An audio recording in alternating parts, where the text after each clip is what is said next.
फिर যুবক বললেন, আল্লাহর বান্দারা, আমরা হলাম বাদশা দাখিয়ানুসের জামানার মানুষ। এই জালিম বাদশা এলাহান করে দিল, আমায় খোদা বলে মানতে হবে, আমার আয়োজন করা মেলায় অংশগ্রহণ করা লাগবে। আমরা আমাদের ঈমান বাঁচানোর তাগিদে একটা গুহার ভিতরে চলে গিয়েছিলাম, আল্লাহ তাআলার কাছে ঈমান বাঁচানোর জন্য দোয়া করেছিলাম। এই দোয়ার মাধ্যমে আমরা ঘুমিয়ে পড়লাম। এখন আমি বুঝতে পারছি না এটা কোন জামানা। এই সময় আল্লাহর ওই বান্দারা বুঝতে পারলেন ইনি হলেন আর অন্য কেউ নয়, ওনারাও কিতাবের ভিতরে পড়েছেন আসহাবে কাফের একজন 7 জন যুবক ঈমান বাঁচানোর তাগিদে তারা গুহার ভিতরে আশ্রয় নিয়েছিল। কোন গুহায় কোন জায়গায় গিয়েছে ও জামানায় তাদের খুঁজে পাওয়া যায় না।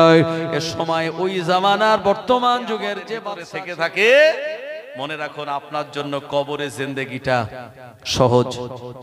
পুলসিরাত আল্লাহ অতি সহজে ঈমানের আলোয় পার করিয়ে দেবে।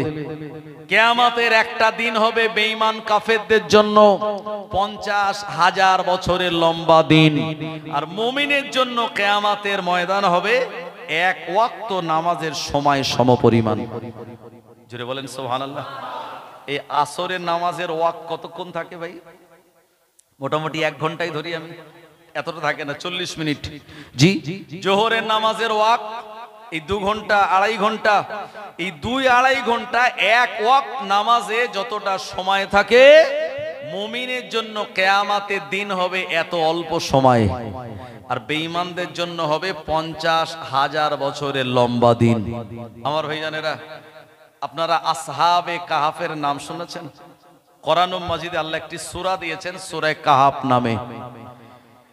এই সূরা কাহাফ কেন নাজিল হয়েছিল, শানে নুজুল যদি আপনি পড়েন তাহলে তাফসীরের নাম হলো তাফসীরে ইবনে কাশশাফ। যিনি লিখেছেন এই মুসান্নিফের নাম হলো আল্লামা জারুল্লাহ জামাখশারী রাহমাতুল্লাহ আলাইহি। উনি বলেছেন এই তাফসীরে শানে নুজুল যে নবীজির কাছে ইহুদিরা এসে 3টে প্রশ্ন করেছিল। কটা প্রশ্ন? 3টে। আর ইহুদিরা হলো এই দুনিয়ার জমিনে মুসলমানদের সবথেকে মারাত্মক শত্রু। কথা ঠিক কি না? এই ডোনাল্ড ট্রাম্প, আপনারা জানেন আমেরিকার গদিতে নতুন করে সে ক্ষমতায় এসেছে। এর আগেও ক্ষমতা ছিল। ও দেশের রাষ্ট্রপতির দাম বেশি 4 বছর করে থাকে। আমাদের দেশে যেটা 5 বছর, ও দেশে 4 বছর। নতুন করে ডোনাল্ড ট্রাম্প যখন কমলা হ্যারিসের বিপক্ষে জিতে গেল, সে জিতেই ঘোষণা দিয়ে বলেছিল গাজাকে আমি নরকে পরিণত করব। বলেছিল না বলেনি? আমার ভাইজানেরা, তো আমার আল্লাহ রাব্বুল আলামিন এই গাজা মানে ফিলিস্তিনের রাজধানী, আর ফিলিস্তিনের জমিনে আল্লাহর ওলিয়ার আছে না নাই? আল্লাহর নবীরা আছে না নাই?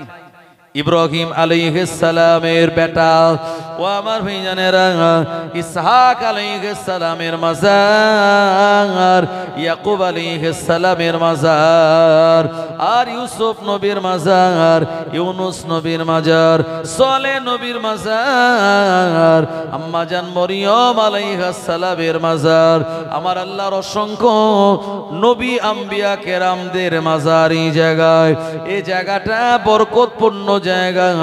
কোরআন মাজিদের 15 পারায় সূরা বানী ইসরাঈল আমার আল্লাহ ঘোষণা করে বললেন, সুবহানাল্লাযী আসরা বিআবদিহি লাইলাম মিনাল মাসজিদিল হারামি ইলাল মাসজিদিল আকসা আল্লাযী বারাকনা হাওলাহু লিনুরিয়াহু মিন আয়াতিনা। এর চতুর্দিকে আমি আল্লাহ অসংখ্য রহমত আর বরকত রেখে দিয়েছি। আমার আল্লাহ বলেন, পবিত্র সেই আল্লাহ যিনি রাতের বেলা তার প্রিয় এক বান্দাকে মসজিদে হারাম থেকে মসজিদে আকসা পর্যন্ত ভ্রমণ করিয়েছিলেন। লিনুরিয়াহু মিন আয়াতিনা, যার চতুর্দিকে অসংখ্য নিদর্শন রেখে দিয়েছেন। ও নবীর উম্মতেরা, যে জায়গাটা আমার আল্লাহ বরকতপূর্ণ জায়গা বলে কোরআন মাজিদে সম্বোধন করেছেন, আর ওই জায়গাটা নরকে বানানো যখন হুঁশিয়ারি দিল, আমার আল্লাহ কিন্তু আমেরিকাকে ছাড় দেয় নাই। কথা ঠিক কিনা? আপনারা জানেন ক্যালিফোর্নিয়া আমেরিকার একটি জায়গা, ওই জায়গার একটা শহরের নাম হলো লস অ্যাঞ্জেলেস, যে জায়গাতে আমার আল্লাহ এত বিরাট আগুন জ্বালিয়ে দিল, ওই আগুনটাকে সহজে তার আয়ত্তে আনতে পারল না।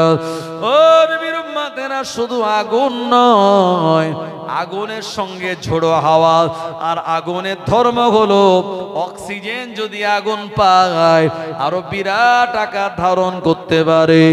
একদিকে ঝোড়ো হাওয়া আর একদিকে দাবানল গাছে, আপনার বিল্ডিং এ বিরাট আগুনের করাল গ্রাসে এই ক্যালিফোর্নিয়া লস অ্যাঞ্জেলেস পড়ে গেল। আকাশ পথে বিমানে হেলিকপ্টার করে অগ্নি নিরোধক পদার্থগুলি স্প্রে করতে লাগলো। না না না, কোনো কাজ হয় না। হাজার হাজার ফায়ার ব্রিগেডের গাড়ি আনলো পানি দিয়ে আগুন নেভানোর জন্য, এটা তাদের কাছে সম্ভব হলো না। আমার আল্লাহ যতক্ষণ হুকুম না হয়েছে আগুন ততক্ষণ পর্যন্ত চলেছে। এটা আমার আল্লাহ রাব্বুল আলামিন দেখিয়ে দিয়েছে, আগামী দিনে যদি তোমরা হুঙ্কার বন্ধ না করো, আমি আল্লাহ তোমাদের ছেড়ে দেব না। প্রকাশ্যে একজন মহিলা আল্লাহ তাআলার কোরআন মাজিদকে ছিঁড়ে সে বাহাদুরি দেখাতে যাচ্ছিল, যে দেখো এই যে মুসলমানদের ধর্মগ্রন্থ আল কোরআন, যে কোরআন শরীফ সম্পর্কে আল্লাহ বললেন জালিকাল কিতাব লা রাইবা ফি, এটি এমন একটি কিতাব যার ভিতরে ভুল তো দূরের কথা, সন্দেহ পর্যন্ত নাই।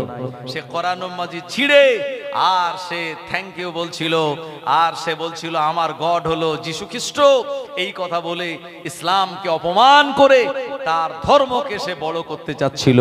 ভাই, তার ধর্ম সে বড় করতে পারে, কিন্তু অপর ধর্মকে ছোট করে কেন? আমার ভাইজানেরা, এই কোরআন মাজিদের যে তাসির, সঙ্গে সঙ্গে আপনারা দেখেছিলেন ভিডিওতে ভাইরাল হয়েছিল, ওই মঞ্চে ওই মহিলাটা কোরআন মাজিদ ছেড়ার পর আর তার হাত পা অবাস হয়ে যাওয়া শুরু করলো, দম করে এই স্টেজের উপরে পড়ে গিয়ে সঙ্গে সঙ্গে মারা গেল। সুতরাং এই দুনিয়ার জিন্দেগিতে যারা আল্লাহর সঙ্গে, নবীজির সঙ্গে, কোরআন মাজিদের সঙ্গে গাদ্দারি করেছে, আমার আল্লাহ তাদের ছাড় দিয়েছে সাময়িক সময়ের জন্য, শুধরানোর জন্য। যদি তারা শুধরে গিয়েছে আল্লাহ ক্ষমা করে দিয়েছে, আর যদি তারা না শুধরেছে আমার আল্লাহ তাদের এমন ধরা ধরেছে, ভাই এই দুনিয়া থেকে পালিয়ে যাওয়ার কোনো জায়গা নেই। মুসলমান ভাইরা আমার, ও নবীর উম্মত উম্মাতানিনা, আসহাবে কাহাফ, আমার আল্লাহ এমন 7 জন ব্যক্তির নাম কোরআন মাজিদে সূরা কাহাফের ভিতরে নাজিল করেছেন। প্রিয় নবীর কাছে ইহুদির এসে বলেছিল, ও মুহাম্মদ ইবনে আব্দুল্লাহ, আমাদের 3টে প্রশ্ন আপনার কাছে। 1 নম্বর প্রশ্ন হলো রূহ সম্পর্কে আপনি বলুন। আমাদের 2 নম্বর প্রশ্ন হলো বাদশা যুলকারনাইন সম্পর্কে আপনি আমাদের বলুন। আর আমাদের 3 নম্বর প্রশ্ন হলো আসহাবে কাহাফ সম্পর্কে আপনি আমাদের বলুন। আল্লাহর নবী বলেছিলেন, এ মদিনার ইহুদিরা, আমি তোমাদের এই জবাবটা এখন দেব না, আগামীকাল তোমাদের জবাব দিয়ে দেব। ইহুদি গণেরা এরা যে যার মতো চলে গেল। পরের দিন আসলো, কিন্তু প্রিয় নবীর কাছে জিবরাইল আলাইহিস সালাম ওহী নিয়ে আসেন নাই। আল্লাহর নবী অপেক্ষা করেন যে জিবরাইল আমিন আমার কাছে একবার দুবার নয়, নবীজির জীবন জিন্দেগিতে 24,000 বার এসেছিল যে জিবরাইল আমিন নবীজির কাছে কোনোদিন 4 বার 5 বার 7 বার আসলো। অথচ দিন যায় রাত আসে, রাত যায় দিন আসে, 1 সপ্তাহ 10 দিন 15 দিন পেরিয়ে গেল, প্রিয় নবী দরবারে জিবরাইল আমিন আসেন না। ইহুদিরা বলল, মোহাম্মদ, আরে আমরা যে 3টে প্রশ্ন করলাম, জবাব কবে দেবে? নবীজি জীবনে কোনোদিন মন গড়া কোনো কথা বলতেন না। ভাই, এখন আমি আপনাদের এলাকায় ধরুন ওয়াজ নসিহত করতে এসেছি, এখন আপনি যদি আমার একটা প্রশ্ন করেন কোনো মসলার ব্যাপারে, আর আমি যদি তা বলতে না পারি, তো আপনারা ভাববেন যে হুজুর খুব একটা বেশি জ্ঞানী নয়। হ্যাঁ, তো আমি দেখা যাবে আমার মান সম্মান বাঁচানোর জন্য হয়তো নিজের মন গড়া একটা মশলা বলে দিলাম, আদৌ এটা শরীয়ত সমর্থিত নয়। এই ভুলভাল মশলা শুনে যারা আমাল করবে, এই গোনাটা সর্বপ্রথম কার আমল নামায় যাবে? আমার আমল নামায়, যে ভুল বলে দিয়েছে। এজন্য বসিরহাট আল্লামা হুজুর তিনি মোতালা ছাড়া কোনো কথা বলতেন না। ফুরফুরা শরীফ মাদ্রাসাতে যেসব বড় বড় ওস্তাদ ছিলেন, আমার ভাইজানেরা, নেয়ামত হুজুর আপনারা জানেন, পীর আল্লামা হুজুরে হযরত নেয়ামত হুজুর যিনি বেলপাড়ার বাসিন্দা, আমার ভাইজানেরা, মোতালা ছাড়া তিনি কিতাব পড়তেন না। এজন্য ভুলভাল কিছু যদি হয়ে যায়, তো ভুল কথা আমাল করলে যে বলেছে তার আমল নামায় আগে তার গোনা লেখা হবে। প্রিয় নবী তিনি নিজের ইচ্ছায় কোনো কথা বলতেন না। তবে আপনারা এই এলাকার মানুষ অনেক জ্ঞানীগুণী মানুষ, আর আপনাদের এই এলাকা থেকে আমি দীর্ঘদিন যাতায়াত করেছি। এই যে ভিতরে কালেরাইট সিনিয়র মাদ্রাসা আছে না, পাগলাহাট থেকে, আমি প্রথম চাকরি পেয়ে এই কালেরাইট মাদ্রাসায় আমি এখানে চাকরিটা নিয়েছিলাম। তারপরে 4 বছর এখানে সার্ভিস করার পর এখান থেকে, যেহেতু আমার বাড়ির থেকে আর কালেরাইট প্রায় 50 কিলোমিটার রাস্তা, পার ডে 100 কিলোমিটার বাইক চালাতাম আপ ডাউনে, তো বিরাট কষ্টকর। যাই হোক, তারপরে আবার ট্রান্সফারের ব্যবস্থা হয়ে গেল, আপাতত আমি হরিণকলা সিনিয়র মাদ্রাসাতে চলে গিয়েছি ভাইজান। তো যাই হোক, তো আমরা যেসব বড় বড় ওস্তাদের কাছে পড়েছি, কোনো প্রশ্ন করলে উনি বলতেন ঠিক আছে কালকে আমি দেখে এসে বলবো। জোরে বলেন সুবহানাল্লাহ। আর এখন আমরা টাটকা বলে দিই, ঠিক হলো না ভুল হলো দেখার দরকার নাই। আমার ভাইজানেরা, আল্লাহ পাক কোরআন মাজিদে শুনিয়েছেন, মা ইয়ানতিকু আনিল হাওয়া ইন হুয়া ইল্লা ওয়াহয়ু ইউহা।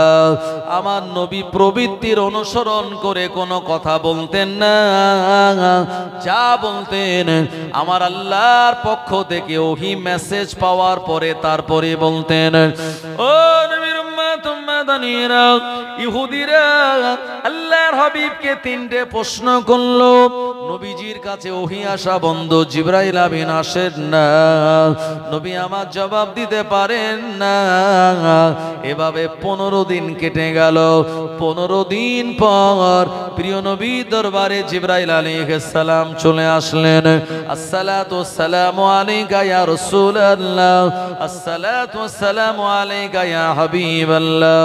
আল্লাহ নবী সালামের জবাব দিয়ে বললেন, আখি জিবরাইল, আমি কি তোমার সঙ্গে কোনো বেয়াদবি করে ফেললাম? তুমি আমার কাছে সারা দিনে 2 বার 4 বার করে আসতে, অথচ 15 দিন হয়ে গেল আমার কাছে তুমি কেন আসো না?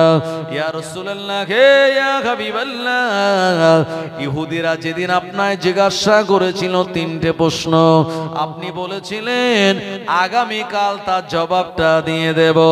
ইয়া রাসূলুল্লাহ হাবিবাল্লাহ, আপনার জবানে ইনশাআল্লাহ বলা হয় নাই, এ কারণে আমার আল্লাহ 15 দিন আসতে আমায় মানা করে দিয়েছিলেন। প্রিয় নবী শোনার পর আল্লাহর হাবিবের চোখ দিয়ে পানি গড়িয়ে যায়। জিবরাইল আলাইহিস সালাম নবীকে সান্ত্বনা দিয়ে বললেন, ইয়া রাসূলুল্লাহ হাবিবাল্লাহ, হুজুর আপনি বেগুনাহ মাসুম, এটা আপনার কোনো ভুল নয়, এটা আপনার কোনো খাতা নয়। আমার আল্লাহ আপনার উম্মতের শিক্ষা দেওয়ার জন্য বলে দিয়েছেন, ভবিষ্যতে ফিউচারে কোনো কাজ করার আগে তারা যেন জবানে ইনশাআল্লাহ বলে নেয়। যে কাজটা কঠিন ইনশাআল্লাহ বলে নিলে পরে আমার আল্লাহ ওই কাজটাকে সহজ বানিয়ে দেন। জোরে হবে না? তাই আজ থেকে নিয়ত করুন, আগামীতে ভবিষ্যতে যে কাজটার নিয়ত করবেন ওর সঙ্গে আপনি ইনশাআল্লাহ বলে নেবেন।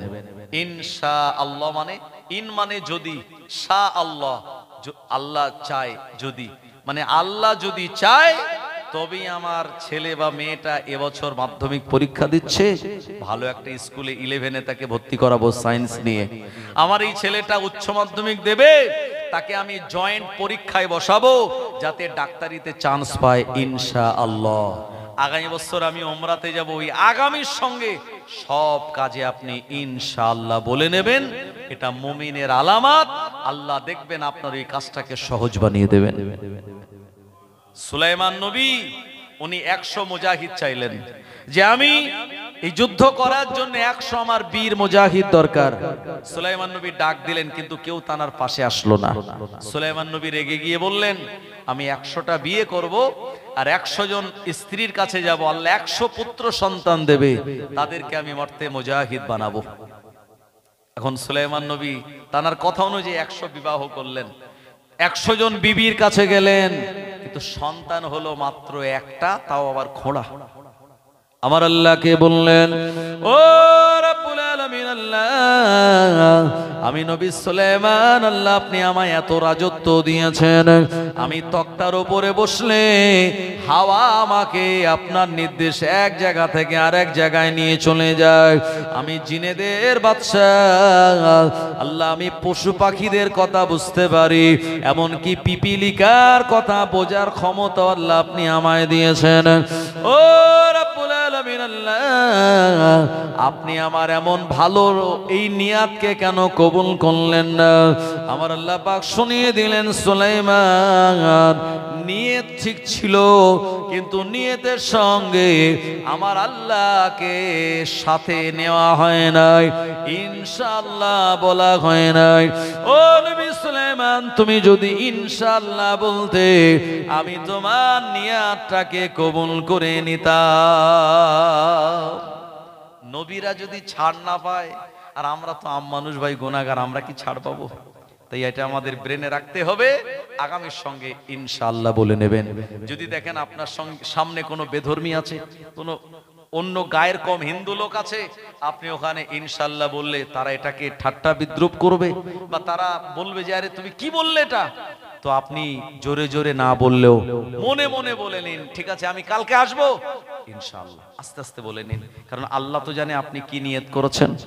আমার ভাই জানেরা, ও সোনামণিকেরা, প্রিয় নবীর কাছে জিবরাইল আলাইহিস সালাম এসে বললেন, ইয়াসআলুনাকা আনির রূহ, ও নবী আপনি রূহ সম্পর্কে জিজ্ঞাসিত হয়েছেন। আমার আল্লাহ পাক শুনিয়ে দিয়েছেন রূহের ব্যাপারে জবাব দিয়ে, কুলির রূহ মিন আমরি রব্বি, রূহটা হলো আমার আল্লাহর হুকুম ছাড়া অন্য কিছু নয়। নবী আমার ইহুদিদের যখন শুনিয়ে দিল, ইহুদিরা বলল, ও মুহাম্মদ ইবনে আব্দুল্লাহ, এই রূহটা যে আল্লাহর হুকুম, এই ব্যাপারটা তো আমরা ক্লিয়ার বুঝতে পারলাম না। আমার আল্লাহ আবার আয়াত দিয়ে বললেন, ওদেরকে বলে দিন, ওমা উতিতুম মিনাল ইলমি ইল্লা কলিলা, আমি আল্লাহ যে জ্ঞান দিয়েছে তাদের ভিতরে এই জ্ঞান হলো অতি সামান্য। এই অল্প জ্ঞান নিয়ে রূহ সম্পর্কে তারা যদি জানতে চায়, এটা মোটেই তারা বুঝতে পারবে না। জ্ঞান আল্লাহ আমাদের কতটা দিয়েছে, আমার আল্লাহর জ্ঞানের কোনো সীমারেখা নাই। সমুদ্রে একটা চড়ুই পাখি ঠোঁট ডোবালে যতটা পানি ওঠে, ওই পানি পরিমাণের জ্ঞান আল্লাহ দুনিয়ার আলেম, হাফেজ, কারি, মাওলানা, মুফতি, উকিল, ব্যারিস্টার, জজ, তাদের মাথায় আল্লাহ বন্টন করে দিয়েছেন। এই জ্ঞান নিয়ে আমরা বুঝবো যে রুহুটা কেমন, রুহুটা কোথায় আছে, আমাদের শরীরের ভিতরে আছে। আমার ভাইজানেরা, আমি কথা বলছি, দেখছি, বলছি, শুনছি, আমার ভিতরে আপনার ভিতরে রুহু আছে, তাই রুহুটা যেই বেরিয়ে যাবে আমরা লাশ হয়ে যাব, আমাকে তখন সেবগাতুল্লাহ বলে আর কেউ ডাকবে না। কথা ঠিক কিনা ভাই? তো রুহুটা যখন চলে যায়, আপনার আব্বা মা ইন্তেকাল হয়েছে আপনার সামনে, আপনি বসেছিলেন পাশে, আপনি কি দেখেছেন যে রুহুটা কেমন দেখতে, লাল, নীল না হলুদ, না কেমন কালার চলে গেল কিভাবে? আসলে এই রুহের জ্ঞান এটি আল্লাহর আছে, আমাদের কাউকে আল্লাহ দেয়নি। আমার ভাই জানেরা, ও নবীর উম্মতেরা, প্রিয় নবী কি ইহুদিরা বললাম, আমাদের দ্বিতীয় নম্বর প্রশ্ন হলো বাদশা জুলকারনাইন সম্পর্কে আপনি বলুন। এ সময় প্রিয় নবী সাল্লাল্লাহু আলাইহি ওয়াসাল্লাম বললেন, এ বাদশা জুলকারনাইনকে আমার আল্লাহ এ দুনিয়ার পূর্ব পশ্চিমের রাজত্ব দিয়েছিল। শুধু তাই নয়, বাদশা জুলকারনাইনকে দিয়ে আমার আল্লাহ ইয়াজুজ আর মাজুজ নামক এক হিংস্র সম্প্রদায়কে এই মাটির তলায় তানাদেরকে ভালো করে গাঁট করে দিয়েছে। এ বাদশা জুলকারনাইন ইয়াজুজ আর মাজুজ নামক হিংস্র এক সম্প্রদায়কে লোহা গলিয়ে তাদের ভালোভাবে ঘিরে রেখে দিয়েছে। দুনিয়াতে তারা সহজে যেন বার হতে না পারে। কোরআন মাজিদে আমার আল্লাহ সূরা কাহাফের ভিতরে শুনিয়েছেন, ইন্নাল ইয়াজুজা ওয়াল মাজুজা মুফসিদুনা ফিল আরদি, নিশ্চয়ই ইয়াজুজ আর মাজুজ এ দুনিয়ার জমিনে বার হয়ে ফিতনা ফাসাদ তৈরি করবে। নাম শুনেছেন ইয়াজুজ আর মাজুজের? এরা মারাত্মক ভয়ঙ্কর এক জাতি।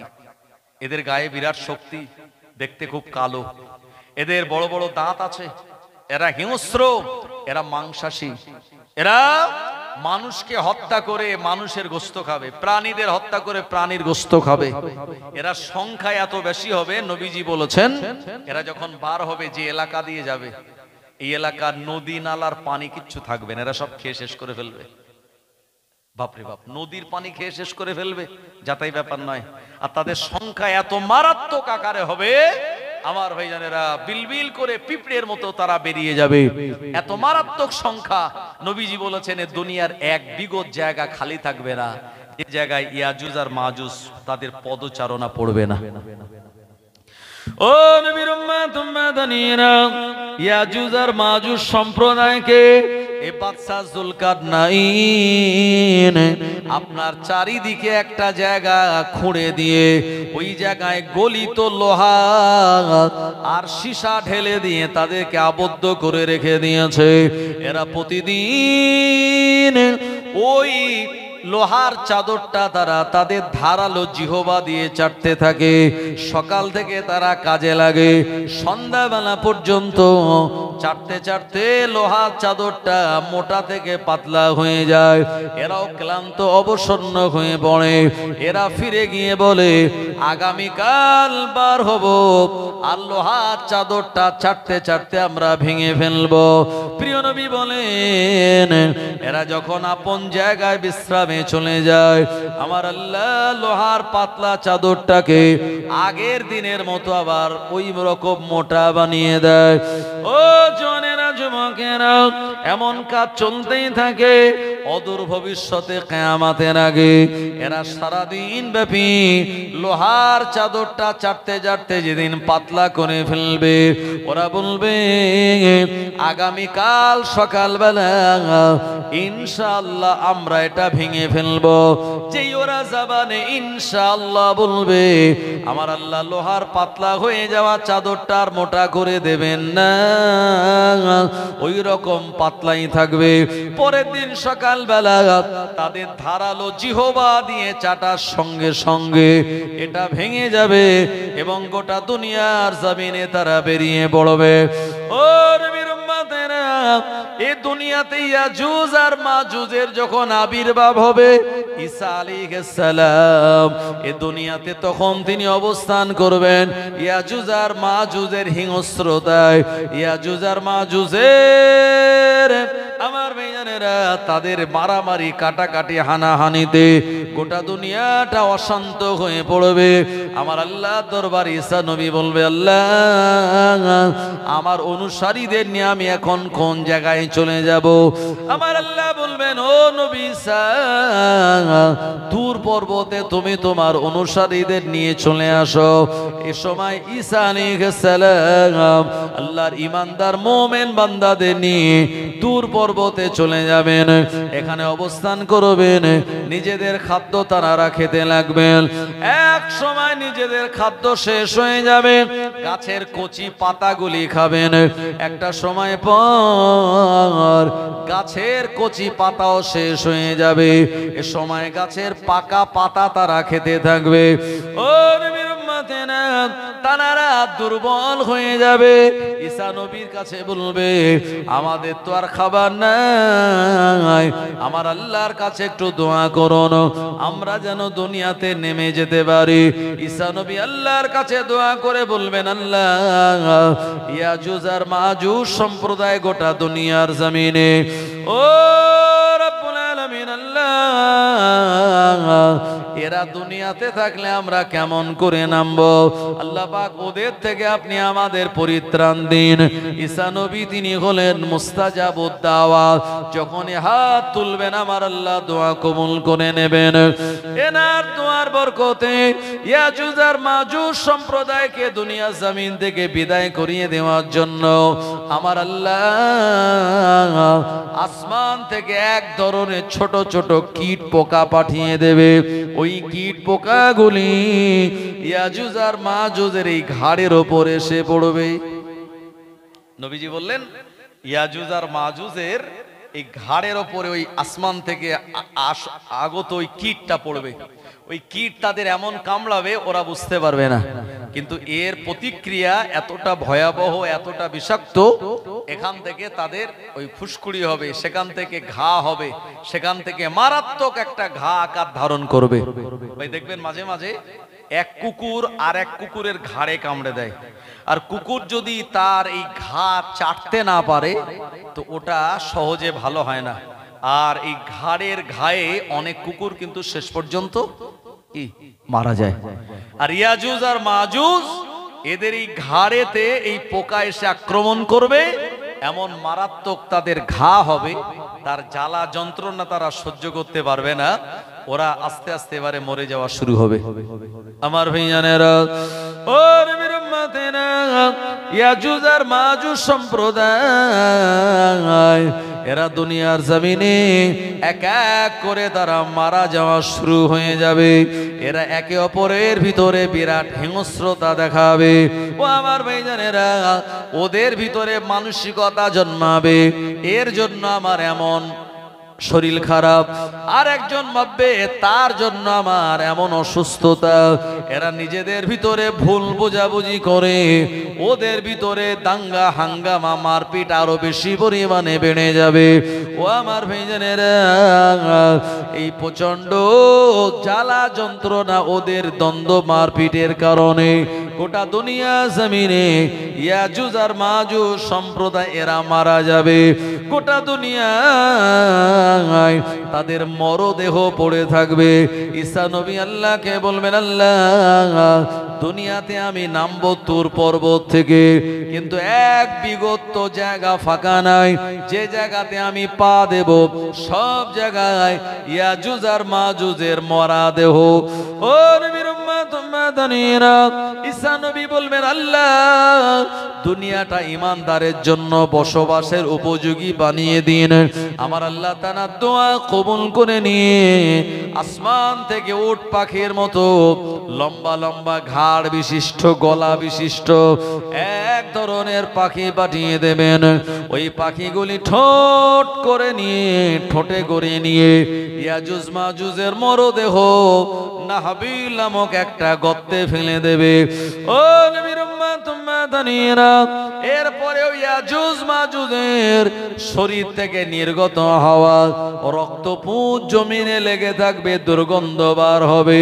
ঈসা নবী বলবেন, আল্লাহ এ জমিনটা আপনি পরিষ্কার করে দিন।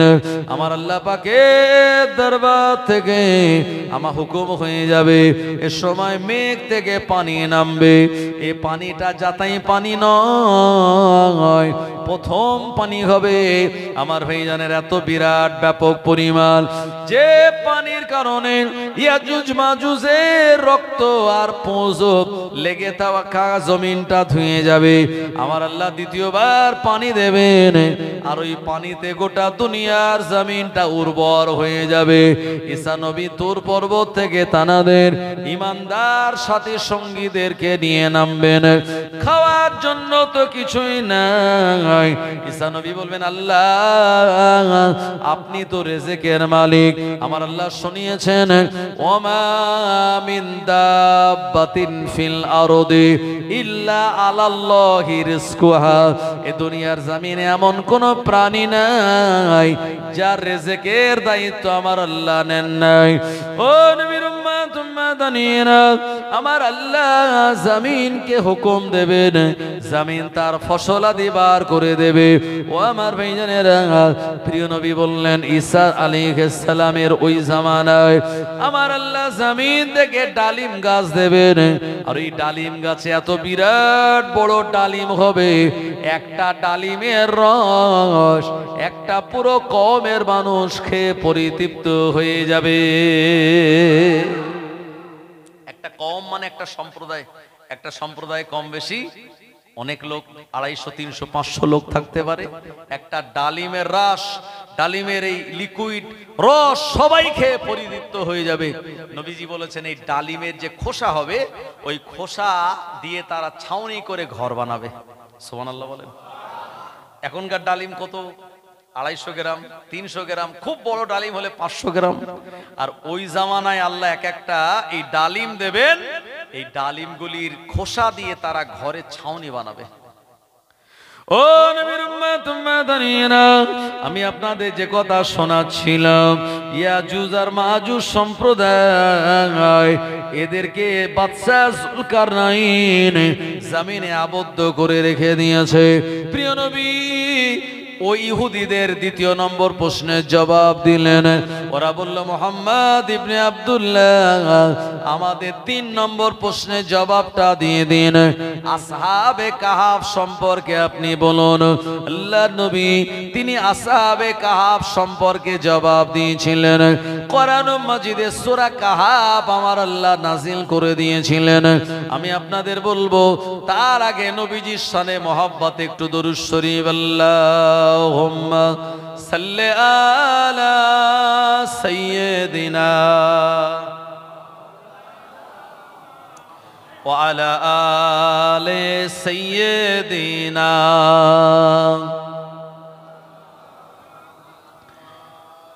तारीफ मोहम्मद हम लिख लिख के सुनाएंगे, हम खत्म नबूवत पे जा अपने लुटाएंगे। तारीफ मोहम्मद हम लिख लिख के सुनाएंगे, हम खत्म नबूवत पे जा अपने लुटाएंगे। झुकना भी नहीं आता बिकना भी नहीं आता, हम जान लुटाएंगे डरना भी नहीं आता। आका की मोहब्बत में हम सर को कटाएंगे, हम खत्म नबूवत पे जा अपने लुटाएंगे। तारीफ मोहम्मद हम लिख लिख के सुनाएंगे, हम खत्म नबूवत पे जा अपने लुटाएंगे। दोहराएंगे हम फिर से तारीफ अमामा की, इश्क नबी है क्या बतलाएंगे दुनिया को। जज्बाए ईमानी हम दुनिया को दिखाएंगे, हम खत्म नबूवत पे जा अपने लुटाएंगे। ओ मेरे नबी पक है जो दिल में बसे मेरे, दिल चीर के दिखा देंगे नाम नबी का है।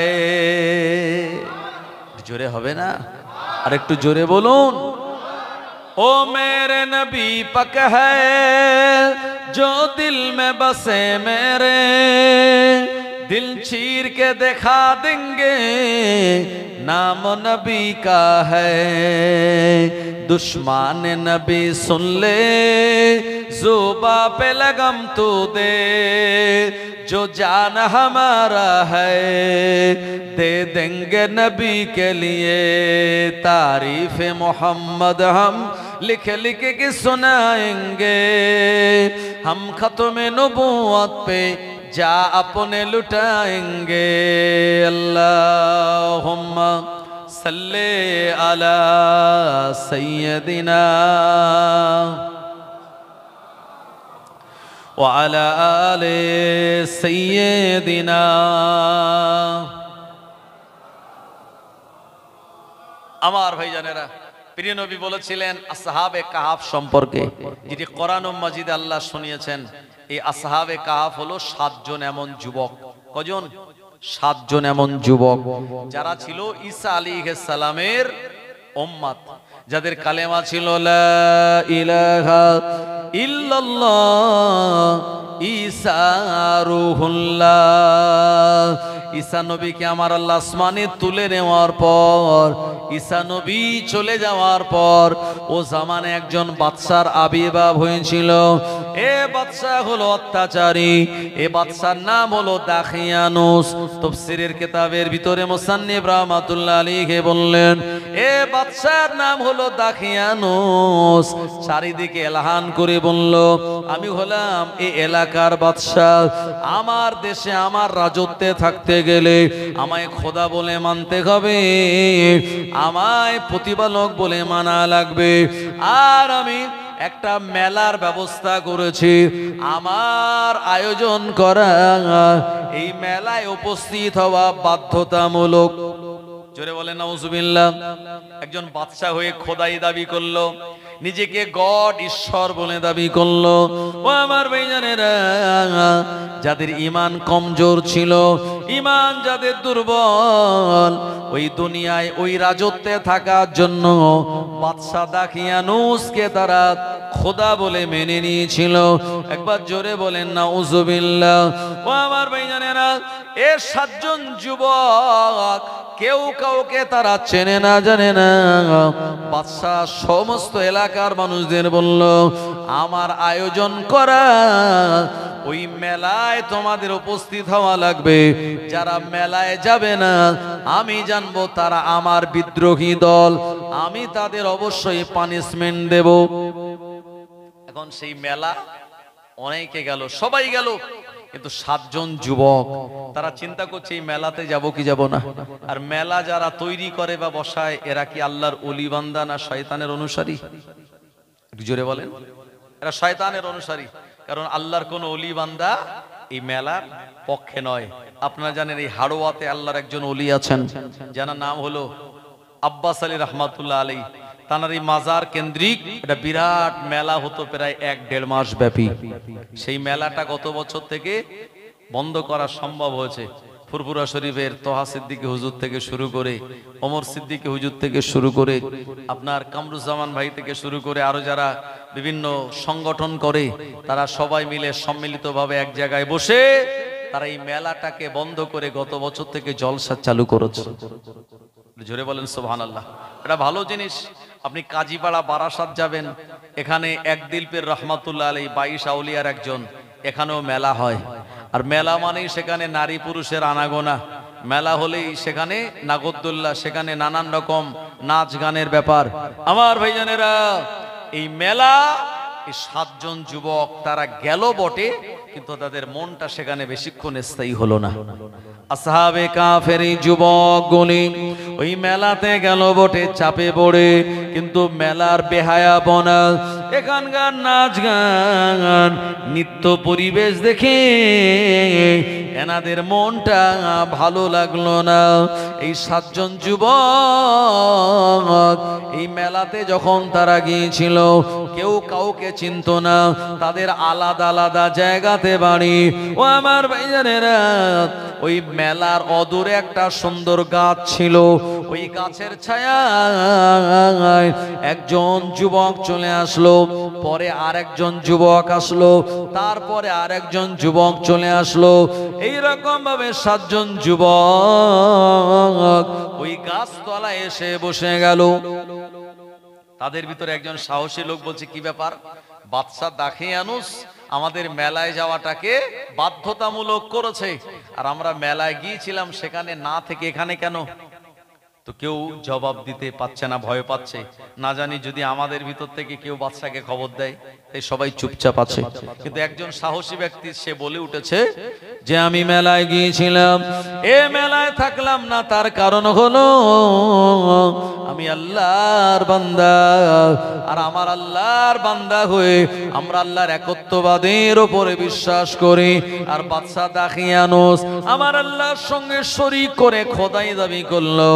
এমন বদমাইশ লোকের আয়োজন করা মেলায় না গিয়ে এখানে বসে থাকাটা আমার কাছে বিরাট বড় পছন্দনীয়।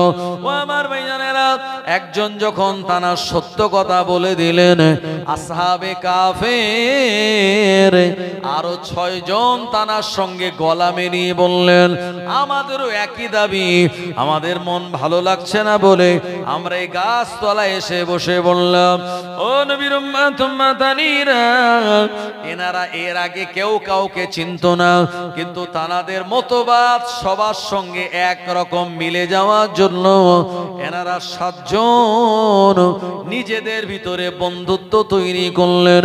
আর আমার আল্লাহ রাব্বুল আলামিনের ইশারায় এই 7 জনের মতবাদ মিলে যাওয়ার কারণে তানাদের ভিতরে একটা ভালোবাসা মহব্বতের সম্পর্ক হয়ে গেল। একবার প্রাণ খুলে বলুন সুবহানাল্লাহ। এই দুনিয়াতে আমরা যারা মুসলমান, নবীজি বলেছেন কুল্লু মুসলিমুনা ইখওয়াতুন, প্রতিটা মুসলমান ভাই ভাই। তাই আমাদের একটাই পরিচয়, আমরা সবাই ইমানি ভাই।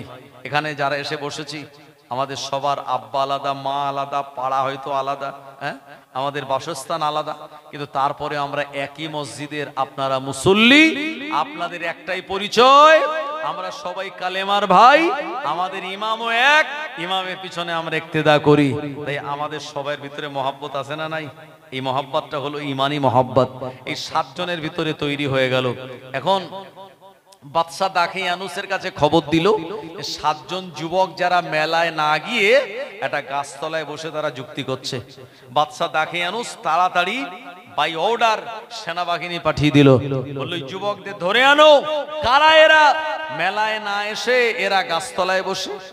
আমার ভাইজানেরা, ও নবীর উম্মতেরা, এনাদের একরকম বাধ্য করা হলো বাদশা দাখিয়ানুসের কাছে যাওয়ার জন্য।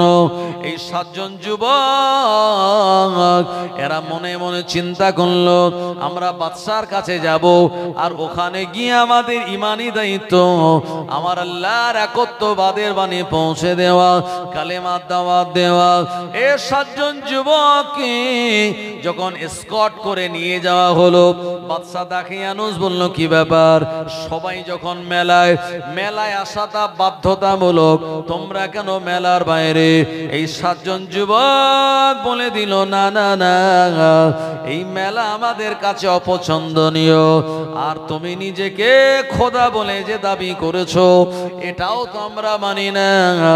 আমরা মানি সেই আল্লাহকে যিনি আসমান জমিন বানিয়েছেন, আমাকে বানিয়েছেন, তোমাকেও বানিয়েছে। এ বাদশা দাখিয়ানুস, তুমি কালেমা পড়ে দাও, লা ইলাহা ইল্লাল্লাহ ঈসা রূহুল্লাহ। ওই বাদশা দাখিয়ানুস বলল এত বড় স্পর্ধা, আমি একজন বাদশা হওয়ার পর আমার সামনে কালেমার দাওয়াত দাও, এটা বিরাট বড় অপরাধ। এই অপরাধের কারণে আমি তোমাদের শাস্তি দেব। তোমরা কি জানো আমায় কালেমার দাওয়াত দেওয়ার ভয়াবহ শাস্তি কতটা মারাত্মক? এই 7 জন যুবক বলেছিল এ বাদশা দাখিয়ানুস, আমরা তোমার শাস্তির ভয় পাই না, আমরা আল্লাহর জাহান্নামকে আরো বেশি ভয় পাই। এই 7 জন যুবকের সামনাসামনি কথা শুনে ওই মুহূর্তে বাদশা দাখিয়ানুস যেন একটু হতভম্ব হয়ে গেল।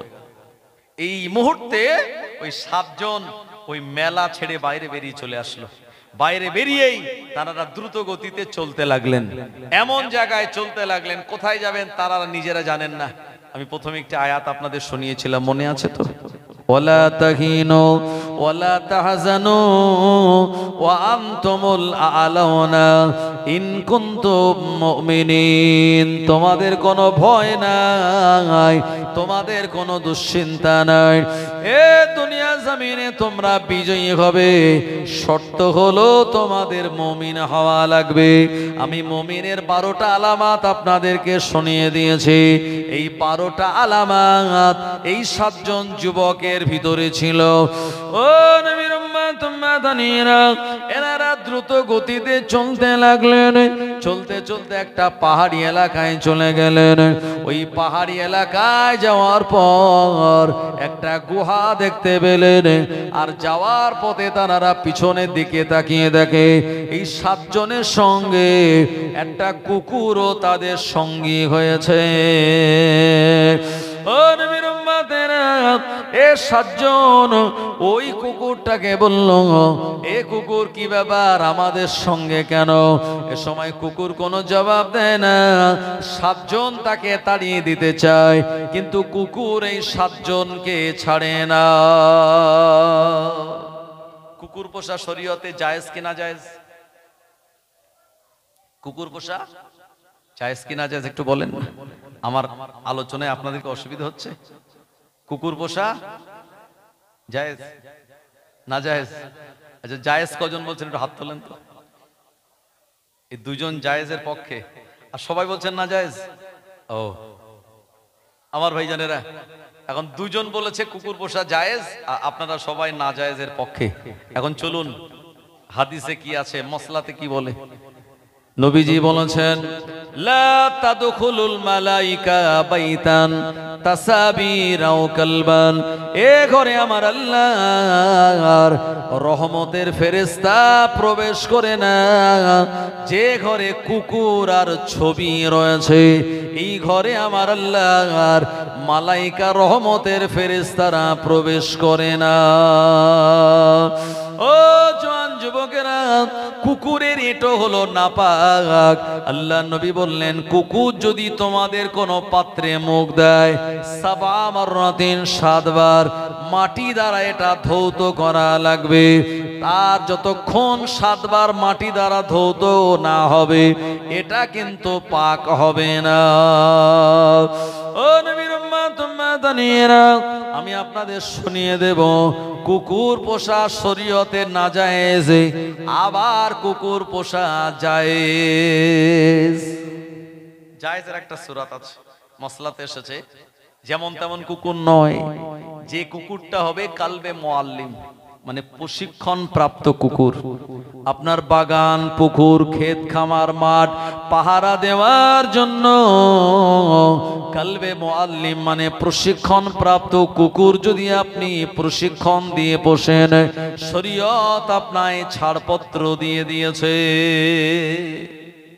শখ করার জন্য, শখের জন্য কেউ যদি কুকুর পোষে, প্রিয় নবী বললেন তার আমলনামা থেকে প্রতিদিন 1 কিরাত করে সওয়াব কেটে নেওয়া হবে। আল্লাহর নবী সাহাবীরা বললেন, হুজুর 1 কিরাত পরিমাণ কতটা সওয়াব? প্রিয় নবী বললেন, 1 কিরাত পরিমাণ সওয়াব হলো ওহদ পাহাড় সমতুল্য। ওহদ পাহাড়টা হলো 9 মাইল লম্বা, 3 মাইল চওড়া। কেউ যদি শখ করে কুকুর পোষে, এত পরিমাণ সওয়াব তার আমলনামা থেকে কেটে যাবে। কিন্তু কুকুর পোষা জায়েজ কখন? কুকুরটাকে যখন আপনি প্রশিক্ষণ দেবেন। কেমন প্রশিক্ষণ? হাদিসে এসেছে, এই কুকুরটাকে আপনি কোন শিকারীর দিকে ছেড়ে দেবেন, ওই যে সামনে একটা বক বসে আছে, ওটাকে ধরে আন, কুকুর তৎক্ষণাৎ দৌড় দেবে। আর আপনি চলার পথে যখন তাকে থামতে বলবেন, 2 নম্বর হলো ও দৌড়াতে দৌড়াতে চলার পথে থেমে যাবে। 3 নম্বর হলো কুকুর যে বক বা পায়রাকে ধরবে, ওটা নিজের জন্য না খেয়ে আপনার জন্য নিয়ে আসবে। এমন 3টি আলামত যে কুকুরের ভিতরে দেখা যাবে, এটাকে বলা হয় কালবে মুআল্লিম। এমন প্রশিক্ষণ প্রাপ্ত কুকুর আপনার বাগান, পুকুর, ক্ষেত, খামার পাহারা দেওয়ার জন্য পোষা শরীয়ত আমাদের জন্য বৈধতা দিয়েছে। কলকাতায় নিজের ছেলেরে হাঁটিয়ে নিয়ে যাচ্ছে আর কুকুরটার কোলে নিয়েছে, এই শখ করে কুকুর পোষা নাজায়েজ। আমার ভাইজানেরা, এই কুকুর এরা খুব প্রভু ভক্ত প্রাণী। এই কুকুরটাকে তাড়িয়ে দিচ্ছে কিন্তু কুকুর যায় না। ও নবীর উম্মতেরা, কিতাবের নাম হলো তাফসীর ইবনে কাশশাফ, লিখেছেন আল্লামা জারুল্লাহ জামাখশরী রাহমাতুল্লাহ আলাইহি। উনি বর্ণনা করে বলেছেন এই কুকুরটা ছিল 7 জন আসহাবে কাফের ভিতরে একজনের পোষা কুকুর। এই কুকুরটাকে বারবার যখন তাড়িয়ে দেওয়া হয়, এমন সময় কুকুরের জবান খুলে গেল। কুকুর বলেছিল, যে এলাকায় আল্লাহর ওলি নাই ওই এলাকায় আমি কুকুরও থাকতে চাই না। জোরে বলেন, আল্লাহর ওলিয়া ওলিয়াদের দাম আছে না নাই? করোনা ভাইরাস আসলো 2020 সালে। আপনার এই মার্চ মাসের চীনের ইউহান থেকে আমাদের ভ্যাকসিন দিয়েছিল না, দেয়নি? হ্যাঁ, দেওয়া বাধ্যতামূলক করেছিল। আমি ওই তো নলমুড়ি হসপিটাল এসে প্রথম ডোজটা এখান থেকে সব নিতে হয়েছিল। বললো ইলেকশন ডিউটিতে গেলে আগে ভ্যাকসিন নিতে হবে, ভ্যাকসিন ছাড়া ইলেকশন ডিউটিতে যাওয়া যাবে না। আমার ভাইজানেরা, তো এই যে করোনা এটা আসলো, আমেরিকা, জার্মান, জাপান, ফ্রান্স এত উন্নতশীল দেশ হওয়ার পরেও করোনার থাবা থেকে তারা বাঁচতে পারেনি। আর আমরা হয়তো সোশ্যাল ডিস্টেন্স ঠিকঠাক মেনটেন করতে পারিনি, মাস্ক, আপনার হ্যান্ড স্যানিটাইজার এগুলি ইউজ করতে ঠিকঠাক পারিনি। তারপরেও আল্লাহ করোনা থেকে আমাদের হেফাজত করেছে না করেনি? এটি ওলিয়া ওলিয়াদের রুহানি দোয়া। আল্লাহ পাক শুনিয়েছেন, আলা ইন্না আউলিয়া আল্লাহি লা খাউফুন আলাইহিম ওয়ালা হুম ইয়াহজানুন। আলা মানে খবরদার, আল্লাহ বলেন খবরদার, ইন্না আউলিয়া আল্লাহ, নিশ্চয়ই যারা আল্লাহর ওলি বান্দা, লা খাউফুন, জীবনে কোনোদিন তারা চিন্তিত হন না, ওয়ালা হুম ইয়াহজানুন, তারা ভয় পান না, আর জীবনে কোনোদিন দুশ্চিন্তাগ্রস্ত হন না। একবার প্রাণ খুলে বলুন সুবহানাল্লাহ। ওলিদের চিন্তা ভাবনা আছে? দাদা হুজুরের জীবনী আমি পড়ে দেখেছি। হুজুর জলসায় যাবেন মাটিন ট্রেনে করে, প্ল্যাটফর্মে পৌঁছেছেন আর ট্রেনও চলে এসেছে, আর আসরের নামাজের সময় হয়ে গেল। হুজুর যদি ট্রেনে ওঠেন তো ট্রেন যেখানে থামবে আসরের নামাজের ওয়াক্ত তখন থাকবে না।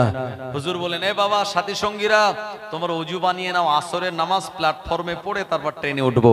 তো কিছু হুজুরের মুহিব্বিন সাথী সঙ্গীরা বলছেন, হুজুর এই ট্রেন তো আর ঘন ঘন চলে না, একটা ট্রেন ছেড়ে গেলে এখন 2.5-3 ঘন্টার ব্যাপার, আর একটা ট্রেন ছেড়ে গেলে আর আমাদের এই জলসায় যাওয়াটা হুজুর বিরাট অসুবিধায় হয়ে যাবে, কি করা যায়? হুজুর বলেন, এ বাবা, নবীজি বলেছেন, মান তারাকা সলাতিল আসরি ফাকাদ হাবিতাত আমালুহু, আও কামা ক্বালা নবী সাল্লাল্লাহু আলাইহি ওয়াসাল্লাম। প্রিয় নবী বললেন, যে ব্যক্তির আসরের নামাজটা ছেড়ে গেল, ওই ব্যক্তির সারা দিনের আমাল যেন বরবাদ হয়ে গেল। বাবা, আসরের নামাজকে বলা হয় সলাওয়াতুল উস্তা। এ নামাজ ছাড়া যাবে না, ট্রেন ছেড়ে যাবে, নামাজ ছাড়া চলবে না। সুবহানাল্লাহ বলেন। ওলিয়া ওলিয়াদের ইমানের পাওয়ার তো আলাদা। বাবা ওযু বানিয়ে নাও, নামাজ হবে এখানে প্ল্যাটফর্মে। হুজুর বলেন, বাবা একজন যাও তো ট্রেনের ড্রাইভারকে গিয়ে বলো একটুখানি ওয়েট করতে, আমি 4 রাকাত নামাজ পড়বো, খুব বেশি সময় লাগবে না, নামাজ কালাম পড়ে আবার ট্রেনে উঠবো। ড্রাইভারকে বলেছে, ড্রাইভার তো রেগে আগুন, এই বলো কি, সরকারি গাড়ি, এটা কারোর টাইমে চলে না, সরকারি টাইমে চলে, কারোর জন্য দাঁড়ানো যাবে না। ফকির সাহেব মানুষ, মাথায় টুপি, মুসলমান, আর মুসলমানদের প্রতি ঘৃণা বিদ্বেষ এটা আগে থেকেই হয়ে আসছে। আবার ভাইজানেরা, ও নবীর উম্মত উম্মতানিরা, আল্লাহর ওলি আসরের নামাজে তিনি দাঁড়িয়ে গেলেন কোন চিন্তা ভাবনা না করে, আল্লাহর উপরে ভরসা রেখে। আমি প্রথমেই বলেছি, ঈমানদারের 12 আলামাতের অন্যতম আলামাত হলো ওয়া আলা রাব্বিহিম ইয়াতাওয়াক্কালুন। জীবনে তার অন্য কারোর উপরে ভরসা করে না, তাদের ভরসা থাকে সরাসরি আমার আল্লাহর উপরে। আল্লাহর ওলি মুজাদ্দিদুজ জামান তিনি নামাজে দাঁড়িয়েছেন, ট্রেনটাও টাইম হয়ে গেল, ছেড়ে চলে যাবে মাটিন ট্রেন। হঠাৎ করে ট্রেনের ইঞ্জিনটা স্টপ হয়ে গেল। ড্রাইভার গার্ড নেমে অনেক চেষ্টা করতে লাগলো, কি ব্যাপার, চালু ইঞ্জিন কেমন করে বন্ধ হয়ে গেল। অনেক কোশিশ করার পরেও ইঞ্জিনটাকে তারা চালাতে পারল না। ও আমার ভাইজানেরা, মুজাদ্দিদুজ্জামানের আসরের নামাজ কালাম পড়া হয়ে গেল। আল্লাহর ওলি মুরিদদের বললেন, বাবা তাড়াতাড়ি তোমরা ট্রেনে উঠে পড়ো। মুরিদ মুহিব্বিন গরেরা দৌড়ে দৌড়ে গিয়ে তাড়াতাড়ি ট্রেনে উঠে পড়লেন। হুজুর ফুরফুরা শরীফের মুজাদ্দিদুজ্জামান আর ট্রেনের বগিতে যখনই আল্লাহর নাম নিয়ে পা রেখেছেন, ও আমার ভাইজানেরা, গাড়ি ঘোড়া চড়ার সময় একটা দোয়া পড়তে হয়, সুবহানাল্লাযী সাখখারা লানা হাযা ওয়া মা কুন্না লাহু মুকরিনিন ওয়া ইন্না ইলা রাব্বিনা লামুনকালিবুন। বিসমিল্লাহি তাওয়াক্কালতু আলাল্লাহ বলে এ মাটিন ট্রেনে যখনই পা রেখে দিয়েছে, আমার আল্লাহ পাকের অপার কুদরতি ক্ষমতায় ওই বন্ধ হওয়া ট্রেনের ইঞ্জিনটা অটোমেটিক চালু হয়ে যায়। আরো জোরে বলেন সুবহানাল্লাহ, নারে তাকবীর। ও নবীর উম্মতেরা, ওই ট্রেনের ড্রাইভার আর গার্ড বুঝেছিল এই ফকির সাহেবটা যাতাই মানুষ নয়, ইনি নিখাত একজন ভালো মানুষ। মুজাদ্দিদুজ্জামানের জন্য পরবর্তী সময় ওই ট্রেনের ড্রাইভার একাধিকবার তিনি ওয়েট করেছেন। ও নবীর উম্মতেরা, এইজন্য আল্লাহর ওলিয়া ওলিয়াদের বিরাট মর্যাদা আমার আল্লাহর কাছে। আমার ভাইজানেরা, ওই কুকুরটা জবাব দিল, যেখানে আল্লাহর ওলি নাই আমি কুকুরও সেই জায়গায় থাকতে চাই না। আসহাবে কাফের 7 জন যুবক এনারা প্রবেশ করলেন ওই গুহার ভিতরে। ওই গুহার ভিতরে প্রবেশ করে আল্লাহ রাব্বুল আলামিনের দরবারে দোয়া চেয়ে বললেন, আল্লাহ এই বাদশা দাখিয়ানুসের অত্যাচারী এই জুলুম আইন থেকে আপনি আমাদের হেফাজত করুন। ও রাব্বুল আলামিন, আল্লাহ আমরা আমাদের ঈমান হারাতে চাই না। আমার আল্লাহর দরবারে তানাদের দোয়াটা কবুল হয়ে গেল। আমার আল্লাহ ওই গুহার ভিতরে তানাদের ঘুম পানিয়ে দিলেন। এমন ঘুম তানাদের লেগে গেল, তবে আমাদের ঘুম আর তানাদের ঘুমে পার্থক্য ছিল। আমরা ঘুমালে আমাদের চোখের পাতা দুটো বুজে যায়। আসহাবে কাফের 7 জন যুবক এনারা ঘুমিয়েছিলেন, কিন্তু তানাদের চোখের পাতাটা খোলা ছিল। দূর থেকে দেখলে মনে হয় তানারা যেন চেয়ে চেয়ে দেখতেছে,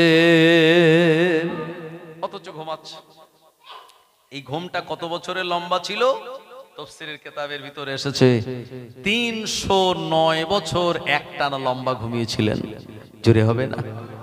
কত বছর? 309 বছর একটানা তানারা লম্বা ঘুমালেন। শুধু তাই নয়, ও নবীর উম্মত উম্মাদানিরা, আমার আল্লাহ কোরআন মাজিদে শুনিয়েছেন, অনুকাল্লিবুহুম যাতাল ইয়ামিনি ওয়া যাতাশ শিমাল। আমার আল্লাহ এই ঘুমের ভিতরে তানাদের পার্শ্ব পরিবর্তন করিয়েছিলেন। কারণ একজন মানুষ যদি একদিকে ফিরে শুয়ে থাকে অনেক সময় ধরে, একদিকটা ব্যথা হয়ে যায়। কোনো প্যারালাইজ রোগী যদি একদিক পাশ ফিরে ঘুমায়, একভাবে শুয়ে থাকলে পরে তার পিঠে পেট চুল হতে পারে। এজন্য তাদের শরীর যেন মাটি খেয়ে না নেয়। আমার আল্লাহ কোরআন মাজিদে শুনিয়েছেন, অনুকাল্লিবুহুম যাতাল ইয়ামিনি ওয়া যাতাশ শিমাল। আমি আল্লাহ ঘুমের ভিতরে তানাদের পার্শ্ব পরিবর্তন করিয়েছি। জোরে বলেন। অকালবুহুম বাসিতুন জিরাইহি। তাদের সঙ্গে যে কুকুরটা ছিল, এই কুকুরটা গুহার মুখে সামনের দুটো পা উঁচু করে আর পিছনের পায়ের উপরে ভর করে বসেছিল। এমন ভাবে বসলো যেন কুকুরটা পাহারা দিচ্ছে। কোন মুফাসসির বলেছেন, আমার আল্লাহ ওই কুকুরটাকেও ঘুম পাড়িয়ে দিয়েছিল, তবে কুকুরটা জেগেছিল, চেয়েছিল এমন ভাবে যেন কোন লোক এই কুকুরটা দেখে ভয়ে পালিয়ে যায়, এই গুহার ভিতরে প্রবেশ করতে না পারে। সুবহানাল্লাহ বলেন। আমার ভাইজানেরা, ও নবীর উম্মত উম্মাদানিরা, শুধু তাই নয়, আসহাবে কাফের 7 জন যুবক এনারা গুহার ভিতরে গিয়ে যখন ঘুমিয়ে পড়ল, বাদশা দাখিয়ানুস তাদের সেনাবাহিনী চারিদিকে পাঠিয়ে দিয়ে বন জঙ্গলে গুহায় সব জায়গায় খুঁজতে লাগলো, কিন্তু না না না, আসহাবে কাফের 7 জন যুবককে খুঁজে পাওয়া গেল না। ও আমার ভাইজানেরা, আমার আল্লাহ যাকে হেফাজত করে দুনিয়ার কোনো মানুষ তাকে ক্ষতি করতে পারে না। নবী আমার হিজরতের রাতের বেলা আবু বকর সিদ্দিকের বাড়ি থেকে গারে সুরেতে চলে গেলেন। ওখানে নবী আমার 3 রাত পর্যন্ত অবস্থান করেছিলেন। পরের দিন সকালবেলা আবু জাহাল তার দলবল নিয়ে পৌঁছে গেল গারে সুরের উপরে। ও জনেরা যুবকেরা, গারে সুরে আমার নবী প্রবেশ করেছেন, আর স্পাইডার একটা নেট বানিয়ে দিয়েছে, আর একটা কবুতর তাতে ডিম পেড়ে দিয়েছে। আর আবু জাহাল ভাবলো যদি এই জায়গায় কেউ প্রবেশ করে মাকড়সার জাল ছিঁড়ে যাবে, কবুতরের ডিমও পড়ে যাবে, এখানে কেউ প্রবেশ করে না। আমার ভাইজানেরা, আবু জাহালের কথা যখন শোনা যাচ্ছিল, হযরত আবু বকর সিদ্দিক রাদিয়াল্লাহু আনহু বলতেছিলেন, ইয়া রাসূলুল্লাহ, ইয়া হাবিবাল্লাহ, মনে হয় আবু জাহাল এবারে আমাদের ধরতে পেরে যাবে, দেখতে পেয়ে যাবে। আমার নবী সান্ত্বনা দিয়ে বললেন, আবু বকর লা তাহজান ইন্নাল্লাহা মা'ানা, আবু বকর চিন্তা করো না, ইন্নাল্লাহা মা'ানা, আমাদের সঙ্গে আমার আল্লাহ রয়েছেন। আর আবু জাহাল নিচে তাকালো না, আর প্রিয় নবীকেও দেখতে পেল না। আমার আল্লাহ এইভাবে হেফাজত করেছিল। আর এই আসহাবে কাফের 7 জন যুবক ওই গুহার ভিতরে তানারা বাদশা দাখিয়ানুস সেনাবাহিনী পাঠিয়ে নিজেও অনেক খোঁজাখুঁজি করে 7 জন যুবককে শাস্তি দিতে চেয়েছিল, কিন্তু আমার আল্লাহ এই জালিম অত্যাচারী বাদশা থেকে এই 7 জন যুবককে হেফাজত করেছিলেন। ও নবীর উম্মত উম্মাদানিরা, শুধু তাই নয়, পূর্ব দিগন্তে যখন সূর্য ওঠে, আমার ভাইজানেরা, এটা হলো পশ্চিমারে পূর্ব দিগন্তে যখন সূর্য ওঠে, এই সূর্যটা ওঠার সময় গুহার ওই গর্ত দিয়ে এই 7 জন যুবকের গায়ের ভিতরে এত সুন্দর করে পড়ে। আর এই সূর্যের আলোর ভিতরে আমার আল্লাহ রেখে দিয়েছেন ভিটামিন ডি। আর ভিটামিন ডি আর ক্যালসিয়ামে যখন অভাব হয়, আমাদের ঘুমেরও তখন সমস্যা হয়। এই 7 জন যুবক যেন তাদের ঘুম না ভাঙে, আমার আল্লাহ সূর্যের আলো, এই মিষ্টি আলো আর স্নিগ্ধ সূর্যের রোদ তাদের শরীরে দিয়ে আর তাদের শরীরটাকে সতেজ রাখতেন। জোরে বলুন। সূর্য যখন প্রথম ওঠে তেজ কম না বেশি? অনেক কম। এই হালকা রোদ তাদের শরীরে আল্লাহ লাগিয়ে দিতেন। আবার যখন সূর্যটা ঢলে পশ্চিম আকাশে অস্তমিত হতো, আসহাবে কাফের 7 জন যুবকের শরীরে এই রোদটা এমন ভাবে হালকা আলতো করে লাগতো, তাদের শরীরটা সতেজ থাকতো। এইভাবে এক টানা 309 বছর ঘুমিয়েছেন আমার ভাইজানেরা। ও নবীর উম্মত উম্মাদানিরা, একটা সময় তাদের ঘুম ভাঙলো। 309 বছর পর যখন তাদের ঘুম ভাঙলো, এ ঘুম ভাঙার পর তাদের বিরাট ক্ষুধা লাগলো। 309 বছর কে খাইয়েছে তাদের? আমার আল্লাহ খাইয়েছে। কিন্তু 309 বছর পর যেই ঘুম ভেঙেছে, তখন তাদের বিরাট খিদে লেগেছে। এখন এনারা মনে করছেন যে আমরা কতক্ষণ ঘুমালাম। কোরআন মাজিদে আমার আল্লাহ শুনিয়েছেন, তারা নিজেরা বলছে যে লাবিস্তুম ক্বালু লাবিসনা ইয়াওমান আও বা'দা ইয়াওমিন। তারা বলছে লাবিসনা, আমরা এখানে ঘুমিয়েছি। ক্বালু তারা বলল লাবিসনা, আমরা এখানে অবস্থান করেছি, ইয়াওমান একদিন, আও বা'দা ইয়াওমিন বা আর একদিন, হয় একদিন না তার সঙ্গে আর একটা দিন হয়, একদিন নাই দুদিন, এর বেশি আমরা ঘুমাইনি। তাদের এটা অনুধাবন হচ্ছে, তারা বুঝতে পারছে যে আমরা এই তো গতকাল ঘুমিয়েছি বা হয়তো সকালে ঘুমিয়েছিলাম। আমার ভাইজানেরা, ও নবীর উম্মত উম্মাদানিরা, কিন্তু না না না, তানাদের উপর দিয়ে 309 বছর চলে গেল, কিছুই তানারা বুঝতে পারলেন না। আমার আল্লাহ তাআলার অপার কি কুদরতি ক্ষমতা। 309 বছর তানারা আপনার ঘুমিয়েছিলেন, আর আমরা যখন ঘুমাই আমাদের চুল নখ এগুলি সব বাড়ে কি বাড়ে না? সব সময় বাড়ে। আমাদের যতক্ষণ শ্বাস প্রশ্বাস চলে আমাদের নখ, আমাদের এই গোপের চুল, দাড়ির চুল, মাথার চুল সব সময় অনবরত বাড়ে। আবার ভাইজানেরা, 309 বছর ঘুমালেন, কিন্তু আমার আল্লাহ 1 সেমি পরিমাণ তানাদের নখ, তানাদের চুল, তানাদের দাড়ি, তানাদের গোপ এগুলি কোনো কিছু বাড়িয়ে দেন নাই। সুবহানাল্লাহ বলেন। কোনো কিচ্ছু বাড়েনি। একটু আগে আগে চলে আসেন না আমার ভাইজানেরা, একটু আগে আগে আসেন, একটু ভিতরের দিকে, ওই রাস্তার গেটটা ছেড়ে দিয়ে, মসজিদের গেটটা ছেড়ে দিয়ে একটু ভিতরে চলে আসুন। একটু দরুদ শরীফ আল্লাহুম্মা সাল্লি আলা সাইয়্যিদিনা ওয়া আলা আলি সাইয়্যিদিনা।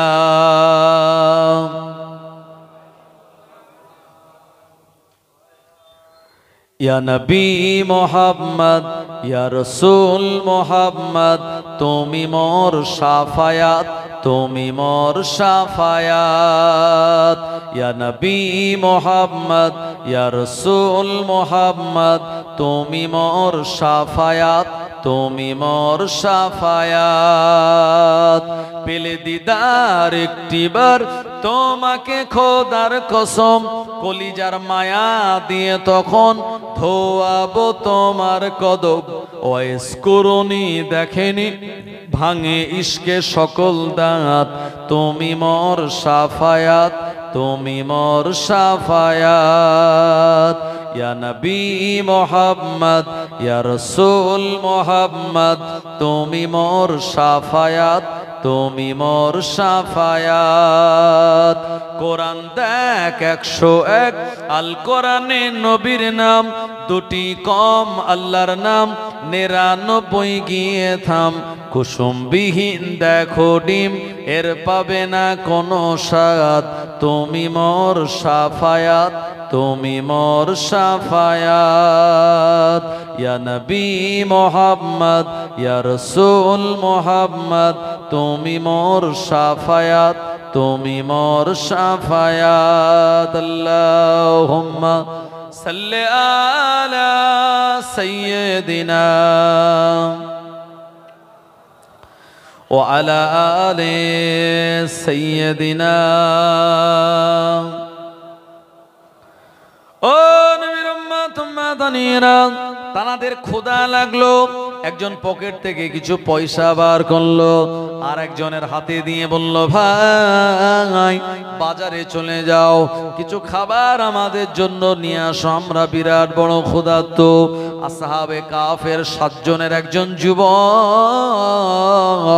ওই পয়সাটা নিয়ে বাজারে চলে গেল।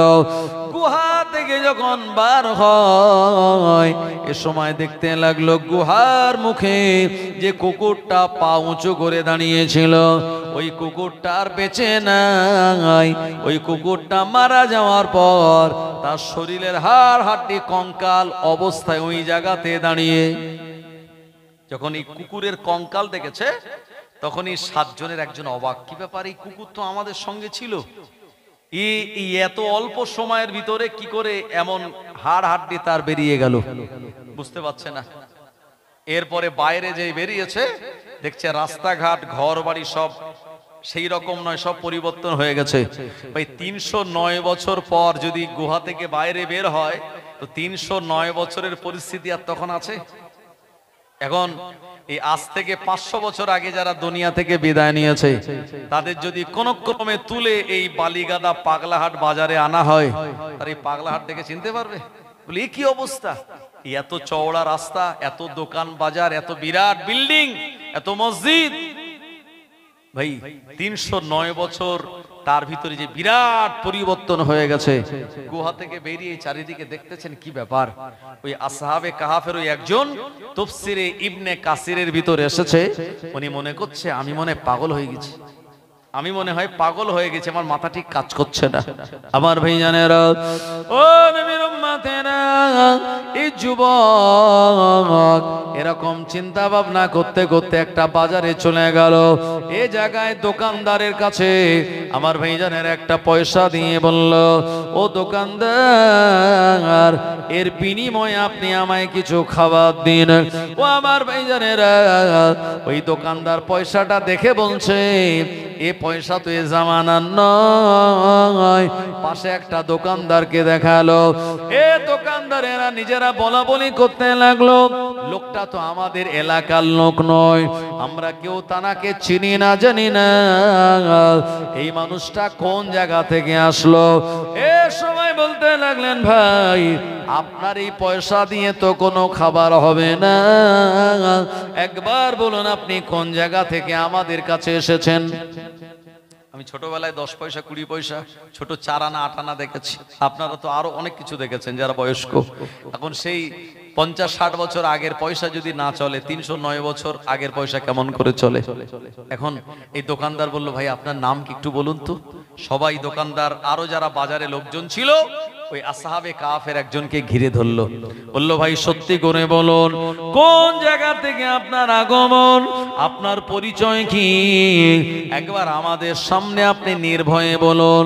আসহাবে কাফের ওই যুবক বললেন, আল্লাহর বান্দারা, আমরা হলাম বাদশা দাখিয়ানুসের জামানার মানুষ। এই জালিম বাদশা এলাহান করে দিল, আমায় খোদা বলে মানতে হবে, আমার আয়োজন করা মেলায় অংশগ্রহণ করা লাগবে। আমরা আমাদের ঈমান বাঁচানোর তাগিদে একটা গুহার ভিতরে চলে গিয়েছিলাম, আল্লাহ তাআলার কাছে ঈমান বাঁচানোর জন্য দোয়া করেছিলাম। এই দোয়ার মাধ্যমে আমরা ঘুমিয়ে পড়লাম। এখন আমি বুঝতে পারছি না এটা কোন জামানা। এই সময় আল্লাহর ওই বান্দারা বুঝতে পারলেন ইনি হলেন আর অন্য কেউ নয়, ওনারাও কিতাবের ভিতরে পড়েছেন আসহাবে কাফের একজন 7 জন যুবক ঈমান বাঁচানোর তাগিদে তারা গুহার ভিতরে আশ্রয় নিয়েছিল। কোন গুহায় কোন জায়গায় গিয়েছে ও জামানায় তানাদের খুঁজে পাওয়া যায় না।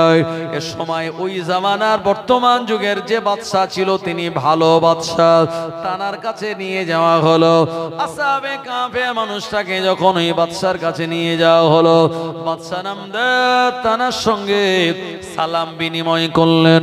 সব ঘটনা জানার পরে বাদশা বললেন, কোনো চিন্তা আপনার ভাই, কারণ বাদশা দাখিয়ানুসের জামানা অনেক আগে শেষ হয়ে গেছে। এখন আমরা আপনার এমন করে ভালোবাসি, আমরা আপনার পছন্দের, আমরা আপনার শুভাকাঙ্ক্ষী, কোনো ক্ষতি আপনার হবে না। ওই তৎকালীন যুগের বাদশা বলল, ও আল্লাহর বান্দা, একবার আমাদের নিয়ে চলুন, যে গুহার ভিতরে আপনার আরো 6 জন সাথী আছেন। আসহাবে কাফের ওই একজন বললেন, ঠিক আছে আমার সঙ্গে চলুন। চলতে চলতে চলতে চলতে গুহার কাছে যখন আসলো, আসহাবে কাফের ওই মানুষটা বললেন, ওই যুবক বললেন, ও বাদশা নামদার, আপনাদের এতজন মানুষকে গুহায় নিয়ে যাব, আমার আরো যে 6 জন সঙ্গী রয়েছেন, একবার আমি তাদের থেকে অনুমতি নেব, কারণ অনুমতি ছাড়া কোনো অপরিচিত মানুষকে নিয়ে যাওয়া যায় না। তো বাদশা বাইরে দাঁড়িয়ে আছে, সাথী সঙ্গেরাও বাইরে, বলল ঠিক আছে আপনি যান, গিয়ে অনুমতি নিয়ে আসুন। এই 7 জনের একজন যুবক এই গুহার ভিতরে ঢুকেছেন। ঢোকার পরে 6 জন অপেক্ষা করছে যে আমার সাথী খাবার আনবে, আমাদের খিদে লেগেছে, আমরা একটু খাবো, কিন্তু হাতে খাবার নেই এবং কপালে একটা দুশ্চিন্তার ছাপ। কি ব্যাপার, কি হয়েছে? এ যুবক বললেন, আমার ভাইজানেরা, আল্লাহর বান্দারা, আমরা তো অনেক বছর ধরে ঘুমিয়েছি, আমাদের খেয়াল নাই, দুনিয়ায় গুহার ভিতর থেকে বাইরে বেরিয়ে আমি দেখতে পেলাম গোটা দুনিয়া বিরাট এক পরিবর্তন হয়ে গেছে। ওই অত্যাচারী জালিম বাদশা সেও আর বেঁচে নাই, এখন অন্য একজন ভালো বাদশা আছে। আমি যখন খাবার কিনতে গেলাম সব ঘটনা খুলে বলল। এরপরে বাদশা এসেছে আমাদের সঙ্গে মোলাকাত করার জন্য। এ আমার 6 জন সাথী আপনাদের সঙ্গে মোলাকাত করার জন্য। ওই বাদশা চলে এসেছে। এই 6 জন তখন ভীত হয়ে গিয়ে আমার আল্লাহর কাছে বলে, আল্লাহ অনেক দিন আর আমরা সাধারণ মানুষের সংস্পর্শে আসে নাই। ও রব্বুল আলামিন আল্লাহ, দুনিয়ার মানুষের সঙ্গে আবার দেখা হলে আমাদের ঈমান বিপদের ভিতরে পড়তে পারে, ঈমান খাতরার ভিতরে পড়তে পারে। আল্লাহ আমরা তো ঈমান বাঁচানোর জন্য আপনার কাছে দোয়া চেয়েছি। আল্লাহ দুনিয়ার কোন মানুষের সঙ্গে আর দেখা না করে এখন পরিপূর্ণ ঈমান হালাতে আপনার কাছে চলে যেতে চাই। এনারা যখন দোয়া করলেন, আসহাবে কাফের 7 জন যুবকের দোয়া আমার আল্লাহ পাক তিনি কবুল করে নিলেন। ও নবীর উম্মত উম্মাতানিরা, এই গুহার ভিতরে তানাদের ইন্তেকাল হয়ে গেল। মালাকুল মউত আজরাইল আলাইহিস সালাম তানাদের জানটা কবজ করে নিলেন। এরপরে বাদশা ঘন্টার পর ঘন্টা দাঁড়িয়ে আছে। গুহা থেকে ওই মানুষটা তো আর বার হয়ে আসেন না। এরপরে বাদশা সাথী সঙ্গীদের নিয়ে বলল, একটুখানি গুহার ভিতরে ঢুকবো আর ওই 7 জনকে আমি দেখে আসব। কিন্তু বাদশা যখনই ঢোকার চেষ্টা করলো, আমার ভাইজানেরা গুহার ভিতর থেকে এমন একদম হাওয়া বার হয় বাদশাকে দূরে ফেলে দিল। এইরকম কয়েকবার হওয়ার পর আল্লাহর ওই বান্দা বাদশা বুঝতে পেরে গেল আসহাবে কাহাফকে আর সচক্ষে দেখা সম্ভব নয়। সুতরাং মানুষ ইন্তেকাল করার পর তানাকে আমার আল্লাহ দেখাবেন না, এই জন্য দেখার আর দ্বিতীয়বার তারা চেষ্টা করেনি। আজও তুরস্কের জমিনে আসহাবে কাফের 7 জন যুবক তানাদের মাজার ওই গুহার ভিতরেই রয়েছে। জোরে বলেন। আমার আলোচনার মূল বিষয় হলো যে তানারা আল্লাহর উপরে ভরসা করেছিলেন, এই জন্য আল্লাহ রাব্বুল আলামিন তানাদের ব্যবস্থা করেছেন ঈমান হেফাজতের। আজও যদি ভরসাটা আল্লাহর উপরে হয়, তাই কবি বলেছেন, মুসার মতো ঈমান হলে রাস্তা হবে সাগর জলে, ইউসুফের মতো ঈমান হলে একে একে দরওয়াজা খোলে, ইব্রাহিমের মতো ঈমান যদি আজও থাকে বিদ্যমান, অগ্নিকুণ্ডে দেখা যাবে খুবসুরাত ফুল বাগান। জোরে বলেন সুবহানাল্লাহ।